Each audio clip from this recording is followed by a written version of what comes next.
Presenting the classics of Sam P. Chaladurai. Sam P. Chaladurai அவர்களின் போதனை களஞ்சியத்திலிருந்து. யாத்திராவும் 16ஆம் அதிகாரம் 1-3 வரை. கர்த்தர் மோசேயை நோக்கி, இன்னும் ஒரு வாதையை பார்வோன் மீதும் எகிப்தின் மீதும் வரப்பண்ணுவேன். அதற்கு பின் அவன் உங்களை இவ்விடத்திலிருந்து போக விடுவான். சமூலமாய் உங்களை போக விடுவதும் அல்லாமல் உங்களை இவ்விடத்திலிருந்து துரத்தியும் விடுவான். போக விட மாட்டேன்றதான், ஏன்னா சீப் லேபரு கிடைக்குது, சம்பளம் கொடுக்க வேண்டியதில் வேலை வாங்கிட்டு இவன் அடிமையாக வச்சிருக்கலாம்னு நினைக்கிறான். கர்த்தர் பெரிய விதத்தில் அங்கே கிரியை செய்து ஜனங்களை விடுவிக்கிறாரு. விடுதலை ஆகும்போது எப்படி விடுவிப்பாராம்?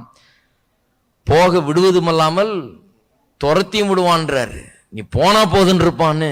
அப்படிப்பட்ட ஒரு நிலைக்கு நான் அவனை கொண்டு வர போகிறேன்றார். இப்பொழுது ஒவ்வொருவனும் அவன் அயலானிடத்திலும் ஒவ்வொருத்தையும் அவள் அயலாளிடத்திலும் வெள்ளி உடைமைகளும் பொன்னுடைமைகளும் கேட்கும்படி ஜனங்களுக்கு சொல் என்றார். என்ன கர்த்தர் பாருங்க. சில சொல்றாங்க, கர்த்தர் எப்படி பண்ணலாமையா? அவங்ககிட்ட போய் வெள்ளியும் பொன்னையும் வாங்கிட்டு வர சொல்லாமா? போகிற நேரத்தில் இதெல்லாம் வாங்கிட்டு ஓடலாமா?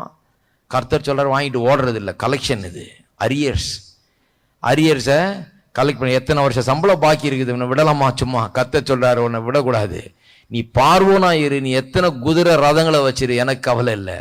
நீ எத்தனை போட்டு உன்னுடைய களஞ்சியங்களையும் உன்னுடைய வெள்ளியும் பொன்னையும் நீ பாதுகாத்து வச்சிரு.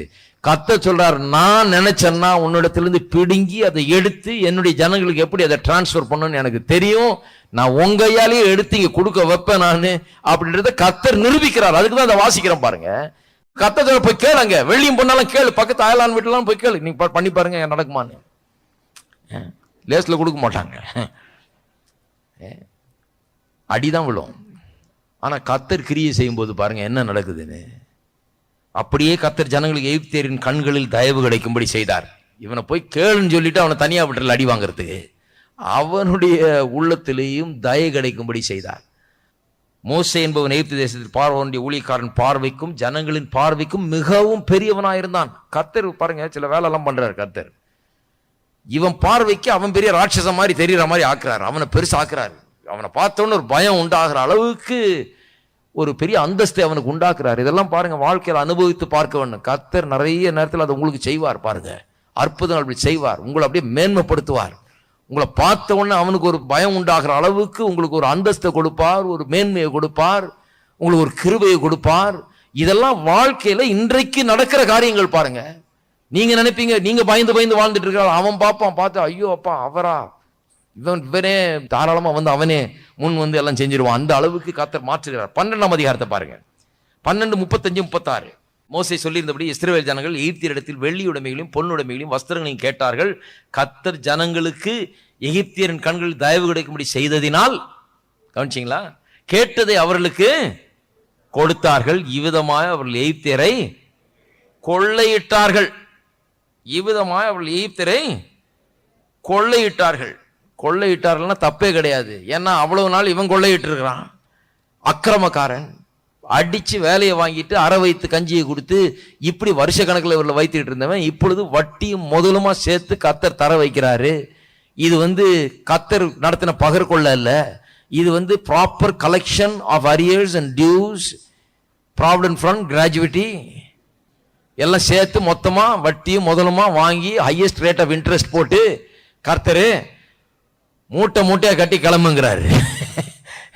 பிடுங்கி தந்தாரா இல்லையா? இருக்கீங்களா? நான் முதல்ல இருந்து எடுத்து காமிச்சிட்டு வரேன். பிடுங்கி தர்றார். பாவியனுடைய ஆஸ்தியை பிடுங்கி நீதிமானுடைய கரத்துல தருகிறார். ஏன் தர்றாருன்னா, நீங்க நல்லா சாப்பிட்டு திருப்தியா இருக்கிறதுக்காக இல்ல, பெரிய வேலையை வச்சிருக்காரு, அதுக்கு தான் தருகிறார்.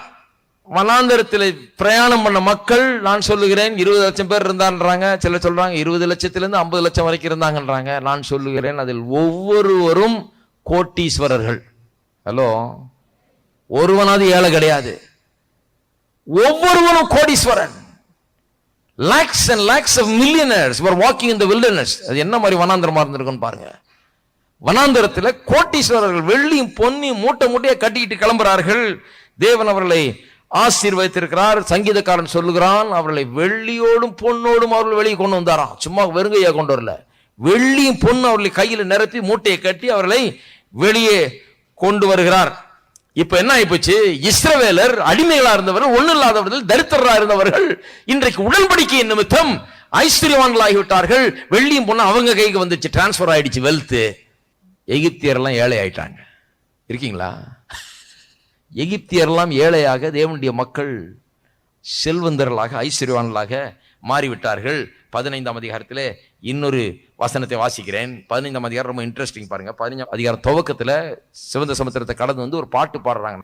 கர்த்தரின் பலமும் என் கீதமானவர், குதிரையும் குதிரை வீரனையும் கடலில் தள்ளினார்னு முதல் வசனத்தில் ஆரம்பிச்சு பாடிக்கிட்டே வர்றாங்க. கர்த்தர் யுத்தத்தில் வல்லவர், கர்த்தர் என்பது அவருடைய நாமம் சொல்லி பார்வோன் ரதங்களையும் சேனையின் சமுத்திரத்தில் தள்ளி விட்டார்னு சொல்லி அப்படியே பாடிட்டு வர்றாங்க. அந்த பாட்டின் தொடர்ச்சியை கவனிங்க.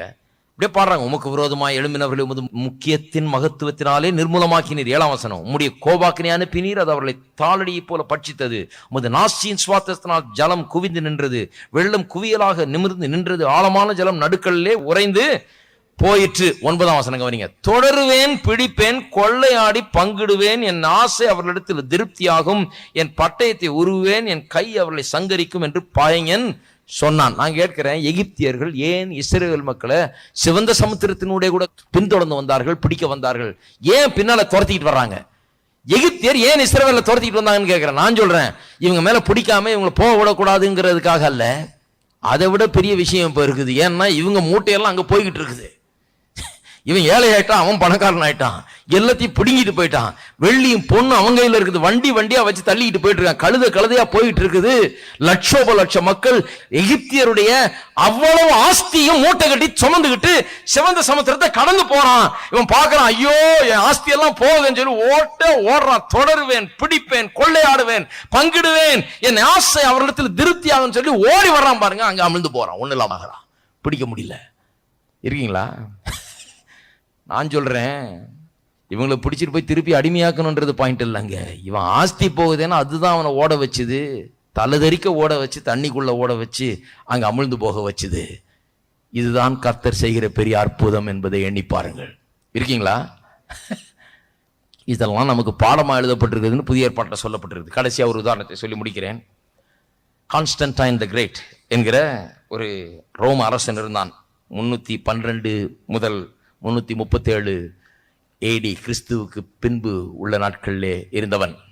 அவன் ஒரு பொல்லாத மனுஷனா இருந்தான். பாருங்க, ரொம்ப அக்கிரமகாரனா இருந்தான். அப்படி இருந்தும் கர்த்தர் ஒரு பெரிய நோக்கத்தை வைத்திருந்ததுனாலே அவனுக்கு ஒரு நாள் ஒரு தரிசனத்தை கொடுத்து யுத்தத்துக்கு போக சொல்லுகிறார். அவனுக்கு ஒரு ஜெயத்தை தருகிறார். உடனே அவனுடைய உள்ளத்தில் பெரிய ஒரு மாற்றம் உண்டாகிறது. கிறிஸ்துவை குறித்தும் கிறிஸ்தவர்களை குறித்தும் ஒரு பெரிய நல்லெண்ணம் அவனுக்குள்ள உண்டாகிறது. ரோமாபுரியில கிறிஸ்தவர்களுக்கு எதிராக தான் ரொம்ப நடந்திருக்குது. ஆனா இவனுக்குள்ள ஒரு பெரிய மாற்றம் உண்டாகி இந்த மன்னன் ரோமாபுரியின் செல்வ மனத்தையும் சபையின் கையில கிடைக்கும்படியா கர்த்தர் செய்தார் என்கிறதுக்கு ஒரு பெரிய உதாரணமாக அது திகழ்கிறது. நான் சொல்லுகிறேன், கிறிஸ்து மரித்து உயிரோடு எழுந்து பரமேறின பிறகு 300 ஆண்டுகளுக்கு பிறகு அதை செஞ்சிருக்கிறார்னா இப்ப 2000 ஆண்டுகளுக்கு பிறகு செய்வாரா இல்லையா? நான் சொல்லுகிறேன், தேசங்களின் சொத்துக்களை தேவனெடுத்து தேவனுடைய பிள்ளைகள் கையிலே கொடுக்கும் காலத்தில் நாம் வாழ்ந்து கொண்டிருக்கிறோம் என்று நான் சொல்லுகிறேன். ஏன் கொடுப்பார்? ஏன் தேசங்களின் சொத்துக்களை எடுத்து தேவனுடைய பிள்ளைகள் கையில கொடுப்பார் என்று சொன்னால், நான் சொல்லுகிறேன், இயேசு சீக்கிரம் வரப்போகிறார். சுவிசேஷத்தை ஒவ்வொருவரும் கேட்க வேண்டும், சுவிசேஷம் அறிவிக்கப்பட வேண்டும். அதற்காக கர்த்தர் தம்முடைய ஜனங்களை பலப்படுத்துகிறார், ஆசீர்வதிக்கிறார், அவர்களை மேன்மை உள்ளவர்களாக்குகிறார். ஒரு பெரிய நோக்கத்தை வைத்து அவர் வேலை செஞ்சிட்டு இருக்கிறாரு. நமக்கு 2 வேளை சாப்பாடு தர்றதுக்காக இவ்வளவு பெரிய வேலை ஆகல. அது ஒரு அற்பமான ஒரு காரியம். பெரிய நோக்கத்துக்காக அவர் வாழ்ந்து கொண்டு அவர் இப்படியெல்லாம் கிரியை செய்து கொண்டிருக்கிறார். நாம் அப்படி எண்ணி நாமும் அப்படி சிந்தித்து கிரியை செய்ய வேண்டும். நம்முடைய ஜபங்கள் அப்படிப்பட்டதா இருக்க வேண்டும், நம்முடைய எதிர்பார்ப்புகள் அப்படிப்பட்டதா இருக்க வேண்டும், நம்முடைய எண்ணங்கள் அப்படிப்பட்டதா இருக்க வேண்டும்.